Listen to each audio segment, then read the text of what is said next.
Welcome to Turmeric and Tequila with your host, Kristen Olson. Questioning a better way, one gracefully disruptive conversation at a time.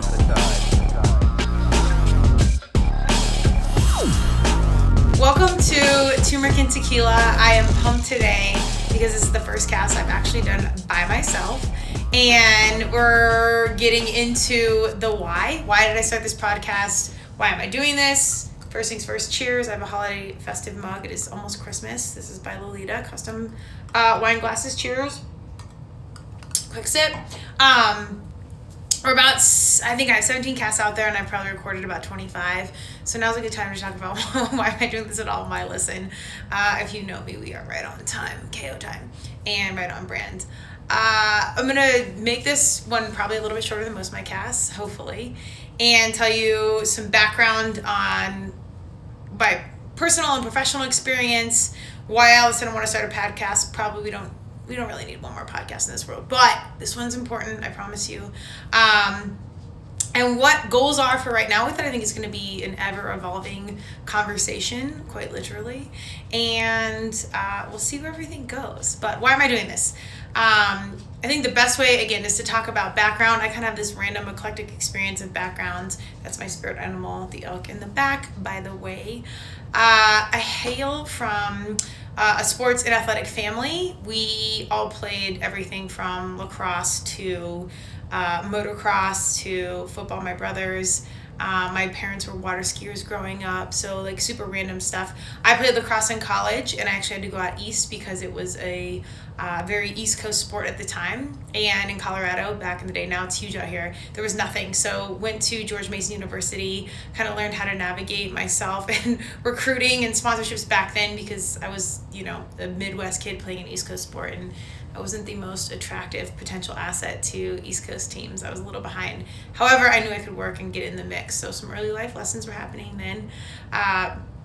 Fast forward, graduated, came back to Colorado post-graduation and started a little lacrosse company just because I loved the sport. It had taken me all over the world. We went to Japan twice. We competed in England and Prague, and I'm a huge believer in life skills through sports, particularly for our young ladies, and how much that can change your life and your trajectory very early on.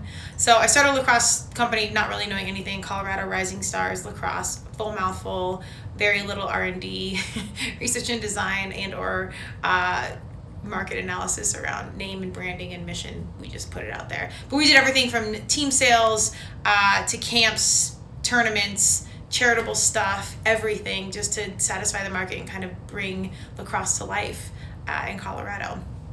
The Outlaws and our professional team started to take off, and everything was super expensive. So we flipped the script. And growing up, I was lucky to have my public high school have lacrosse. It was so hit and miss. It's very much a white rich kid sport. It's at most of our private schools. So if your public school at the time had it, you were very lucky. So I wanted to kind of expose this game to everyone. Again, no major plan, but we flipped the script and made all of our events for free for the most part, or super, super inexpensive. And we started to navigate strategic partnerships, which I didn't know what that was then. I was just, talking to like Cliff Bar and Gatorade, and they would, pay us a little. They'd come into our events, and we started to understand like sponsorships and what was going on without really knowing what we were doing. We obviously vetted the companies. It was everybody I used and believed in as an athlete, that I was fans of anyways, and stuff started coming in. So that's kind of where I really learned about strategic partnerships, partnering with good companies, and understanding the marketing game. We were going to like field days in schools that were free, obviously, for the students, and we could bring in then the companies that we were working with that were vetted through us, and that's a place that companies couldn't get to. So we had this competitive advantage early on that we didn't really fully understand. From lacrosse, CrossFit took off, and I had a bunch of lacrosse friends in the lacrosse business. A bunch of lacrosse friends in the CrossFit business, if that makes sense. And they hired me. I'd worked with, deep into CrossFit, competing. This thing follows my face, so I don't know if I can go over towards, there's some CrossFit ethos right there. We went to the games, a handful of times, a good amount. And actually worked with Reebok and started to infiltrate CrossFit into my world. And it was very similar to the lacrosse audience. Similar demographics, similar goals. Affiliates didn't really know how to manage and navigate sponsorships, so I started to help with that. And anyways, through all these things, I really started to learn the power of marketing, the power of community, the power of influencers before it was a thing. When I was competing in college and then, post competitions, whether it was, adult lacrosse in Vail or competing at the CrossFit Games, social media and influencers and everything were still pretty new, and it wasn't really happening. This was like kind of after my super competitive days. So, but I really saw as an athlete how influential it was, when protein companies were trying to come in the game, or, Cliff Bar was trying to get into the lacrosse audience, how as middlemen we were super powerful and like kind of that buffer of how they got into the audience. So from there I worked with some majors, Reebok and Barbells for Booze in the nonprofit space, and Champion by C9, and this is a name dropping such, but we saw all the things from the grassroots startups to like the major players, and the conversation really wasn't that different. Fast forward from there, from some of the more corporate experience, and I started KO Alliance, my consulting setup. We help companies activate, air quotes, in the fitness space. From everything from sponsorships to ambassadors, you name it. We kind of just help companies come from an authentic space, align key voices, and then help them get into the community the correct way. I'm a big believer in what is now influencer marketing, because I do think it's the most cost and time effective way from the business side. From the consumer side, it's the most authentic way to spread your message and talk about what you're doing, aka marketing. There's a vetting piece with that as a professional, where you want to work with genuine companies that are doing something genuine and doing it the right way, because you know how big that influence is. So that's a little bit about the major background, the business background. Personally, I've tried to navigate my own space. As if you're an athlete out there, you talk a lot about showing up to compete, and again, you foster a lot of these life skills through sports, where you learn how to be confident, you learn how to get along with others. There's no intention around that. You just learn it being a part of a team. So in my personal space, I've really learned to get to know myself, which sounds really cliche. I wish some of these skill sets would have happened a lot earlier, like high schoolish. Now, when we're way past 30 and we're just being like, oh, this is why I like to do this, is what I'm doing, this is why this makes sense. It would have been nice earlier, but I also believe universe or whatever has timing in all things, so we are right on time.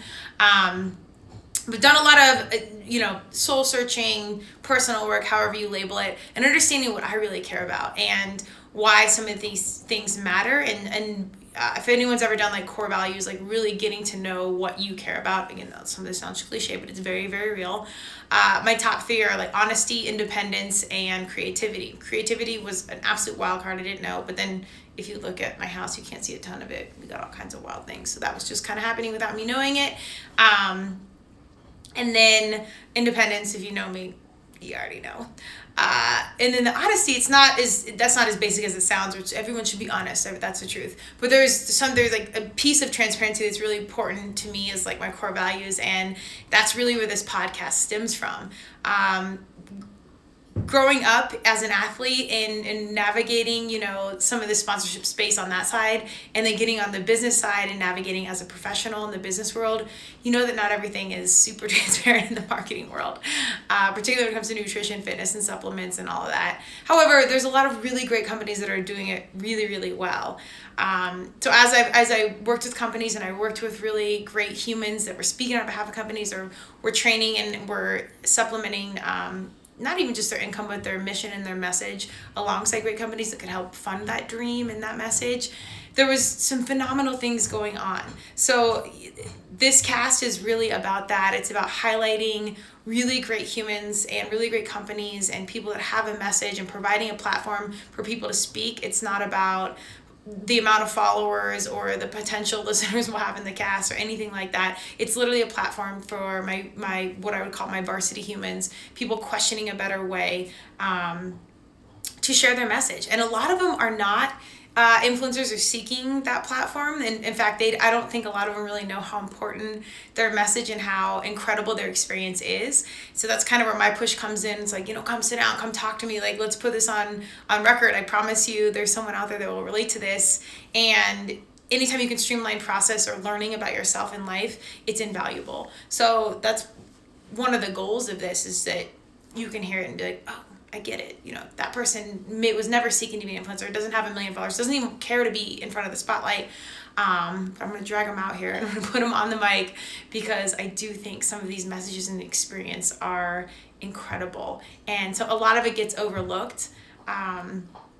But we're going to put them out here, and I'm going to talk to as many people as I can and get into as many topics and the base of it's like questioning a better way. So it's anyone that's doing something outside of status quo, or has had a breakthrough, or has maybe always known what they wanted to do, and now they're out here, from equality to politics to Botox. It's Turmeric and Tequila, so we're on all sides of things.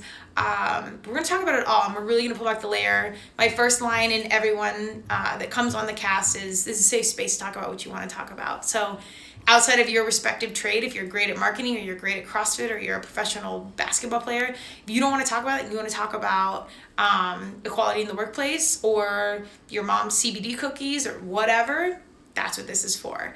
So we're not going to follow rules. All the casts are probably 1 to 2 hours. They're long. I don't do a ton of intros. I do a lot of writing in the write-up, like the briefing, so you can kind of get that. But otherwise, I don't take a lot in the beginning to explain who they are, what you're going to hear about. We dive right in. You may love or hate that, but that's just how we're rolling for right now.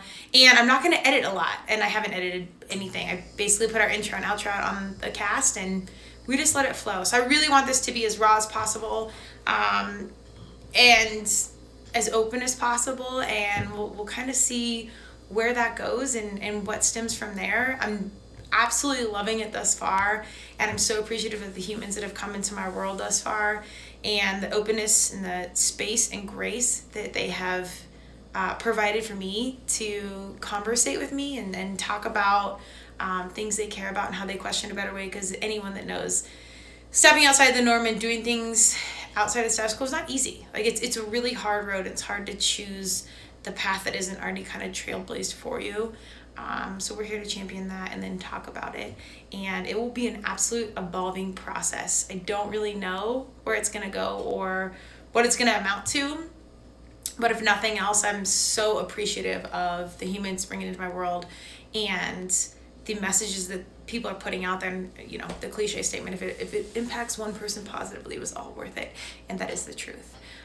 So we're out here, no rules. Feedback is always open. I'm down to hear what anybody has to say, for better or for worse. Please be kind. The baseline goal really is to inspire positive, radical social disruption, meaning we want to question a better way collectively. And if we can highlight, the right voices amongst some of these companies, because the money does fund the dream, but it's not really about that. There are some phenomenal companies doing some great stuff. We can put those together and we can further spread some joy, spread some positive light, questioning the better way, get to know ourselves, getting ourselves, back to that personal piece. I think if, there's such overwhelming problems and things that we have to solve out there, if we can get back to ourselves, make ourselves happy, and then, take on the world from there, I think that is how we actually change things for the better, for the long term, in the midst of some very major issues we've got to tackle as humans collectively to make this world a better place. So that's my goal for right now. And these lights are so intense, I'm just hoping that I get a tan while I'm doing this. Obviously, we have some heavy basic tendencies, and that's no lie. Everything's going to be raw. I'm not going to edit a lot. I'm probably going to say some really crazy basic things, and hopefully there's some good stuff that you can pull out. And other than that, we're just going to enjoy it. And that's it. Ands and buts and everything. Disregard that. We will evolve. Cheers to graceful disruption. and everyone that is questioning a better way are appreciated. Thank you for joining Turmeric and Tequila with your host, Kristen Olson. Tune in next time, and don't forget to subscribe on Apple, Google Podcasts, Spotify, or wherever you listen.